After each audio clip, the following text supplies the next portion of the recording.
안녕하세요, 이소영입니다. 요즘에 이제 11월이 되니까 12월 말이나 아니면 1월 달 아니면 2월 달까지 계속 이제 승진 관련된 그런 뉴스들이 있잖아요. 그래서 지금 회사에서 어떤 그 진급을 앞두고 있는 분들은 굉장히 정말 마음이 콩밭에 그대로 가 있는 그런 시즌입니다, 지금부터. 그래서 긴장되고 기대도 되고 또 전혀 이제 그 기대되지 않는 분들이 이거 회사를 어떻게 계속 다녀야 되나? 이제 막 이런 서글픈 마음도 들고 이런 참 이렇게 심란한 계절이 회사 직장인이라면 그런 계절이 왔는데요. 실제로 참 안타까운 소식은 뭔가 하면 저희 후배 중에서 한 명이 여기까지 이제 막 기업에서 굉장히 열심히 거의 일 중독증이었어요. 사실 근데 저희 또래 같은 경우는 다들 일 중독증이죠. 일 중독증들이 많죠, 대부분.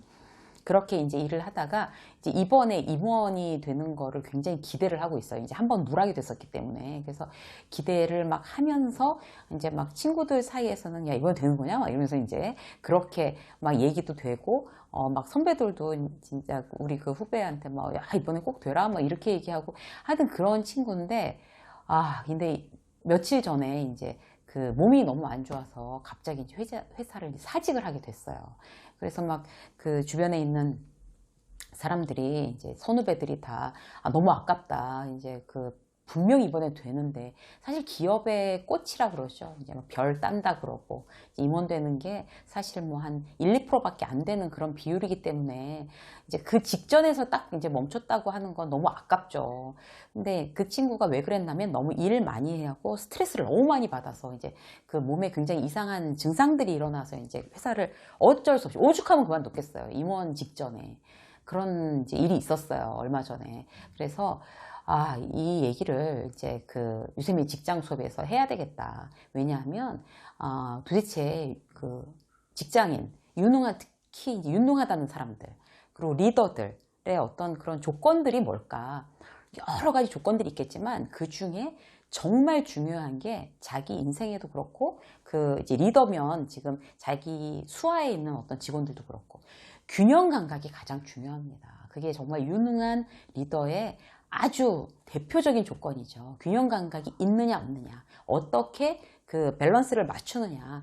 이게 정말 직장 생활을 성공하냐 실패하냐. 그리고 이제 리더들 같은 경우는 자기 혼자만 일을 하는 게 아니니까 자기 팀을 성공적으로 이끌어 나가느냐. 수장이잖아요. 어차피 앞에서 나를 따르라 이러고 가야 되는데. 근데 그 사람이 균형 감각이 이게 무너지면 성과 자체가 날 수가 없거든요. 그래서 어떻게 하면 균형 감각을 잘 맞출까? 여기에 대해서 오늘은 한번 함께 이야기를 나눠보도록 하겠습니다. 자, 지나치면 직장 생활을 망치는, 직장 생활에 독이 되는 여러 가지가 있는데 여기에 대해서 이제 균형 감각을 내가 지금 맞추고 있나? 잘 맞추고 있나? 이걸 한번 점검해 보는 시간이 됐으면 좋겠어요. 사실 뭐 직장 생활 뿐이겠어요? 자영업을 하시는 분도 마찬가지고 어떤 가정에서 전업주부들도 마찬가지인 것 같아요. 내가 인생에서 지금 균형 감각을 맞추고 있나? 내가 한쪽으로 너무 쏠리지 않았나? 뭐 어떤 이렇게 균형을 맞춰야 되는 추 같은 경우도 이제 한쪽으로 이렇게 팍 쏠리면은 정말 이제 유지가 안 되는 거잖아요. 우리는 어떤 밸런스가 너무 중요한 건데 회사에 있어서 균형 감각. 첫 번째는 뭔가 하면요. 어떤 일에 대한 것만 먼저 얘기를 해볼게요. 일에 대한 어떤 비중, 효율에 대해서 내가 균형 감각을 맞추고 있나? 이렇게 한번 생각을 해봐야 될 것 같아요. 일이라는 게 사실 업무량을 어느 정도가 적당하다 아니다라고 이제 얘기할 수 있는가 하면요. 실질적으로 내가 정말 근무 시간에 몰입해서 열심히 하면 회사에서 얘기한 퇴근 시간에 일이 다 끝나는 수준. 그 정도가 적당한 수준이라고 생각을 하면 됩니다. 그 대신 몰입해야 되는 거죠. 몰입해서 내가 정말 직장에서 이 정도 하고 제한 시간을 두는 거예요. 중요한 거는 내가 자 12시까지 오전까지 이 일을 다 하겠어. 그러니까 리더들이 자기 직원들을 수하의 직원들을 관리하는 것도 그런 식으로 관리를 해야 될 것 같아요. 다 이렇게 데드라인을 두는 거죠. 언제까지 뭐 이렇게. 언제까지 뭐 이게 이제 몸에 딱 습관으로 붙으면은 굉장히 업무를 효율적으로 진행하는 거에 대해서 점점 더 잘할 수 있게 점점 더 능숙하게 됩니다. 그래서 제한 시간을 두고 몰입해서 근무 시간에 다 끝마치는 일의 분량 이게 적당하다라고 하는 거예요. 실질적으로 이제 왜 굉장히 인기 있는 예능 PD가 시즌제로 예능 프로그램을 돌리면서 하는 얘기가 뭔가 하면 시즌제로 돌려서 쉬어주고 또 가지 않으면 못하겠다. 그런 걸 이제 회사에다가 이제 조건으로 내세웠대요. 그런데 모든 리더들이 마찬가지인 것 같아요.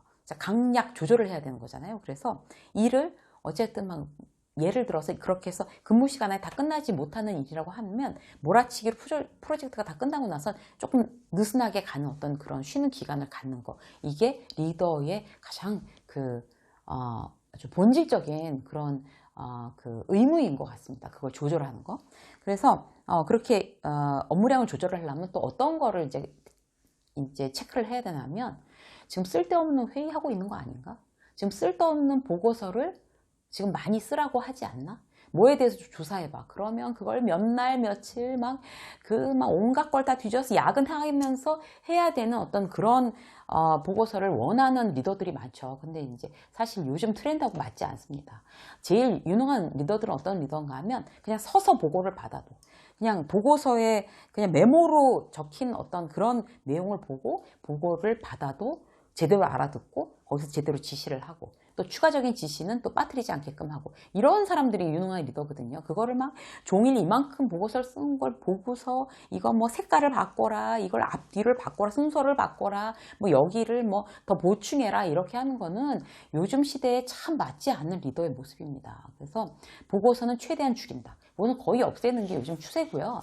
모든 보고서는 최대한으로 줄여야 되고 그리고 더군다나 내가 리더가 쉽게 보려고 쉽게 보고서를 그렇게 다 정리해서 갖고 오라는 거는 리더가 공부를 안 하겠다는 뜻인 거죠. 그래서 그 보고서는 최소화시키고 회의는 정말 목적이 있게 자 지금부터 30분간 어디에 대해서 뭐를 어떻게 한다라는 어떤 있어야지 막 이건 결론도 없는 회의 그 다음에 그럼 다음에 만나서 다시 얘기하자 이런 회의는 정말 요즘에 맞지 않고 리더의 자격이 없는 겁니다. 그래서 내가 일을 효율적으로 지금 분배하고 있나 리더들은 제대로 직원들한테 분배하고 있나?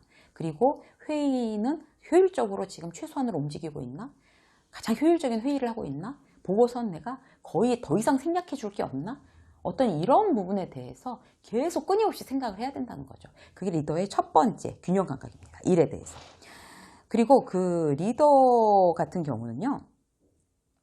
어떤 그런 이제 보고서 없이 어떤 이제 보고를 들어도 다 알 수 있게끔 본인이 정말 공부를 열심히 해야 되는 거예요. 열심히 해야 되는데 너무 거기다가 공부도 안 하면 제일 이제 힘든 리더는 어떤 리더인가 하면 본인은 공부 안 하면서 막 의욕만 앞서는 리더 있잖아요. 막 파이팅, 뭐 우리는 할 수 있다, 막 이런 거. 이따만큼 일 받아가지고 할 수 있어, 뭐 밤새워서 하자 이런. 그러면 굉장히 부하 직원들한테 독이 되는 일입니다. 독이. 그래서 자기가 제일 실력이 있어야 되고 부하들한테 일을 균형 있게 나눠야 되고. 그 다음에 쓸데없는 건 다 가지치게 생각해주는 어떤 그렇게끔 내가 지금 일을 하고 있나? 다시 한번 우리 지금 체크해 보시고요. 자, 두 번째는 인간관계에 대한 어떤 균형 감각. 회사에서, 직장에서 직장이 이제 인간관계에 대해서 굉장히 여러 차례 지금 영상을 통해서 말씀을 드렸는데요. 지금 여기서 말씀드릴 건 뭔가 하면, 인간관계가 허무하게 느껴지지 않으려면 어떻게 해야 되는지, 그거에 대해서 이제 오늘 말씀을 드릴 거예요. 균형 감각, 인간관계에 있어, 직장 인간관계. 직장은 제가 이제 막 자주 말씀드리지만 가족 아니고요. 진짜 무슨 우리가 남이고요. 가족 아니고 남입니다. 그리고 실제로 그 건강한 심리적 거리가 없이는 굉장히 그 인간관계에 허무해질 수 있다. 그리고 굉장히 비효율로 간다. 균형이 안 잡힌다. 자, 직장 인간관계 균형 잡는 방법. 첫 번째, 회식 같은 경우. 자, 오늘 한잔 할까? 갑자기 번개. 이런 거 최소화 시키셔야 됩니다. 그러면 만약에 부하 직원들이, 네, 좋습니다. 출출했는데 좋습니다. 라고 하지만 그 말을 다 믿으시면 안 돼요. 어쩌다가는 그럴 수 있어요. 어쩌다가는 그럴 수 있지만 대부분의 경우가 그런 번개를 즐기지 않습니다. 부하 직원들은. 그래서 그렇게 막 직원들의 시간을 뺏는 그 두서없는 회식 그런 거에 대해서 굉장히 조심해야 되고요. 그다음에 두 번째는 뭔가 하면 사생활에 내가 너무 침해하고 있는 거 아닌가, 프라이버시. 그 직장 상사 프라이버시 너무 침해했을 때 어떻게 해야 된다 이런 영상이 있어요. 지금 이쌤이 직장에서 제일 앞쪽 부분에 있을 것 같아요. 거기서 이제 자세히 말씀드렸지만 사생활에 관심은 웬만하면 이제 끄세요. 주말에 뭐 했어? 자, 물어보지 마시고요. 그것도 어쩌다 한번 너무나 부하 직원들한테 관심 없으면 안 되니까. 되게 이렇게 월요일날 얼굴이 좋아 보이네? 주말에 잘 지냈나 봐? 뭐 이렇게 어쩌다 물어보는 건 괜찮지만 뭐 요즘 뭐 연애는 잘 돼가냐? 뭐 집안은 다 어떠냐? 뭐 주말에 뭐 했냐? 이렇게 꼬집꼬집 해보는 거. 그리고 막 그 부하 직원 뭐 인스타나 막 페이스북 이런 거 막 보고서 여기는 어디였냐? 어디 갔다 왔냐? 뭐 이런 거 물어보는 거. 그거 정말 이제 하지 않으셔야 될 그런 일이고요. 그렇게 사생활에 막 관심 많고 막 친한 것처럼 막 그랬다가 사실 나중에 굉장히 이제 허무해집니다. 이제 본인이 생각하는 거 반의 반도 부하 직원들은 생각 안 한다고 느낄 때 허무해지는 거거든요. 자, 그리고 그 친목도모. 이제 어떤 부작용이 있냐면요. 그 회사에서 그런 공식적인 어떤 동호회 외에 막 주말에 모여서 산에 가고 영화 보러 가고 그런 거 이제 회사 사람들 보라고 이제 보란 듯이 인스타에 올리고 이런 보이지 않는 리더가 되고 싶어 하는 사람들이 있어요. 굉장히 위험한 직장인들이고요. 그 이제 직장인들의 심리는 어떤 건가 하면 회사에다 보여주고 싶은 거죠. 난 이렇게 인기가 많은 사람이야. 난 이렇게 리더야. 이렇게 막 인스타, 페북 이런 데다 막 올려가지고 막 보여주고 이러는 건데 실제로 그렇게 해서 주말까지 같이 막 그렇게 친하게 같이 다니고 이래서 결국 직장 생활에서 이제 어떤 뭐 그런 사생활 쪽에서 이제 딱 금가기 시작하거나 사이가 틀어지기 시작하면 일하는 데도 굉장히 영향을 크게 받습니다. 회사는 일하러 모인 사람들의 모임이기 때문에 그런 어떤 친목 도모 때문에 일 자체가 영향을 받게 되면 회사는 당장 굉장히 컴플레인하게 되고 싫어하게 되죠. 그리고 그걸 주도한 사람들, 거기에 막 같이 동조한 사람들에 대해서 안 좋은 평가를 내리게 됩니다. 그래서 실질적으로 필요 이상의 친목도모 이것도 막 하고 이런 데서 막 총무하고 이래봐야 나중에 회사에서 인정 못 받고 또 허무해지는 겁니다. 지금 인간관계 허무해지는 직장 인간관계 막 열심히 에너지 들이고 공들여서 허무해지는 경우만 말씀드리고 있어요. 그럼 네 번째, 지나친 아부. 그 이전에 어떤 사람도 있었나 하면요. 직장, 부장님이신데, 임원, 이렇게 술 드시고 나오시면, 이렇게 본인이 꼭 이렇게 그 양복을 이렇게 여기다 정중하게 정말 이렇게 메고 있다가 얼른 입혀드리고, 막 집에까지 쫓아가서 막 라면 이제 끓여주셔서 먹고 왔어. 막 이걸 갖다 온 동네방네 자랑하고, 이러는 그런 직원들 계세요. 근데 직장 상사, 술 취한 직장 상사 모시고 집에다 모셔다 드리고 가서 뭐 라면 얻어먹고 오고 이러는 거 사실 굉장히 에너지 낭비고요. 본인을 유능하다고 판단하는데 아무 도움도 되지 않는 행동입니다. 지나친 아부에 대해서 그거를 몰라라 하고 좋다고 하는 상사는 유능하지 못한 상사이기 때문에 그렇게 수명이 길지 못할 거예요. 그러니까 내가 지나친 아부를 해서 그걸 굉장히 좋아하고 그걸 강요하고 은근히 막 즐기는 그런 상사들은 회사에서 오래 못 갑니다. 그럼 그쪽으로 줄을 서서 뭐 하겠어요? 그 유능한 직장 상사한테 줄을 쓰셔야 되는 거죠. 그래서 어떤 지나친 아부 이런 것도 사람을 허무하게 하는 대표적인 그런 유형입니다. 그리고 이제 필요 없는 사내 정치 많이 하시는 분들 계세요. 그리고 이제 윗분한테 회사의 동정 살펴서 막 가서 정보 얘기해주고 그러면 회사 안에 있을 때는 이제 시야가 이렇게 딱 좁아지기 때문에 그게 굉장한 뉴스. 요새 저 팀의 뭐 김 부장 어떻대? 이 과장 어떻대? 쟤네 굉장히 사이 안 좋고 내부적으로 지금 분란이 일었어. 이런 정보를 알고 있는 게 굉장히 이제 뭐 유능하고 아주 뭐 정보에 대해서 뭐 스마트하고 뭐 이런 사람이라고 착각할 경우가 많은데 정말 착각이고요. 그럴 시간에 그냥 차라리 신문 보는 게 낫습니다. 그 본인의 그런 관련 분야에 세계가 어떻게 돌아가고 있고 국내 정세가 어떻게 돌아가고 이런 정보가 훨씬 더 중요한 정보고요. 필요 이상의 그런 지나친 그 사내 정치에 대해서는 쏟는 인풋만큼 아웃풋이 없다는 거 분명히 말씀드리고요. 이것도 이제 허무해지는 대표적인 케이스입니다. 자, 또 어떤 거 있을까요? 허무해지는 것만 대표적으로 말씀드리니까 저도 막 기운이 계속 빠지는데요. 그리고 지나치게 상사나 부하 직원을 신뢰하지 마세요. 이것도 균형을 지켜야 되는 거예요. 그러니까 상사나 부하 직원에 대해서 이 정도로 신뢰해 주는 게 그들에 대한 예의다. 그러는 선이 있습니다. 그 선을 넘어가시면 안 돼요. 그래서 그런 거 있잖아요. 왜 나는 정말 묵묵하게 일만 하는 거예요. 상사를 너무 믿으니까. 그리고 내가 정말 이렇게 일하는데 그리고 상사한테 최선을 다해. 충성을 다해. 그리고 너무 일 열심히 알아주겠지. 그런데 직장 상사는 그 직원을 알아주는 게 아니라 그 직장 상사의 능력에 대해서 그렇게 직장 그 후배에 대해서 능력을 그렇게 인정하지 않아요. 근데 서로 얘기 안 하고 있는 거예요. 이 사람 너무 믿거라 하고 있는 거고. 그러다가 나중에 진급 안 시키면 어떻게 그럴 수가 있냐고 이러는데, 뭐 그거는 너무 믿은 부하 직원의 잘못입니다. 아니면 가서 얘기를 했어야 되는 거죠. 저 이렇게 이만저만 해서 꼭 진급하고 싶은데 지금 제가 하고 있는 이 정도면 되겠습니까? 아니면 제가 뭔가 더 열심히 노력할까요? 물어보지 않은 부하 직원의 잘못입니다. 그래서 너무 지나치게 믿거라 신뢰하는 거, 부하 직원이건 상사건, 그것도 사실 그래 사람을 믿어야지, 무책임한 거예요, 사실 회사에서는. 그리고 근데 이렇게 얘기하니까 진짜 허무하네요, 제가. 그리고 동료들한테 너무나 지나치게 헌신적인 그런 사람들이 있어요. 그래서 그 헌신적이고 막 착하고 이런 거에 대해서 남들이 칭찬하고 이런 걸 굉장히 이제 뿌듯하고 자랑스러워 하는 거죠.